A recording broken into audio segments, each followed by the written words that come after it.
नाव असेल ते मग वारणा एकच नाव घेतात.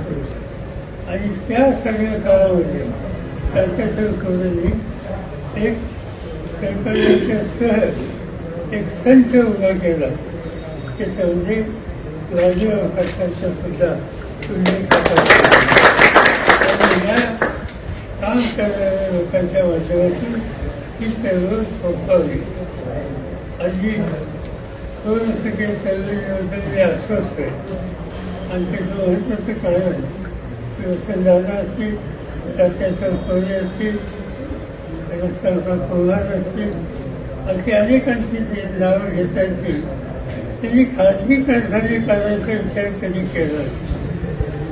आज खाजगी कारखाना आणि सरकारचे नेते त्याच्यामध्ये सहभागी एक तिथं महाराष्ट्रामध्ये दिसायला लागलेले आहे. ते सरकारच्या दृष्टीनं ते चाललं. घ्या परदेशात भरारी, तेही सर्वसामान्यांना परवडणारी. 1 रुपया भरा आणि थायलंड मध्ये फिरा. सचिन इंटरनॅशनल घेऊन आले आहेत जगातली सर्वात स्वस्त परदेश टूर. पूर्ण 5 दिवसांचं पॅकेज आता फक्त 32,999 रुपयांमध्ये. पॅकेज मध्ये विमान प्रवास, हॉटेल, ब्रेकफास्ट, ट्रान्सपोर्ट आणि प्रेक्षणीय स्थळे. सचिन इंटरनॅशनल 18 वर्षांपासून पर्यटन क्षेत्रातील एक विश्वसनीय नाव. सचिन इंटरनॅशनल सोबत मनसोक्त फिरा. संपर्क 7767989898.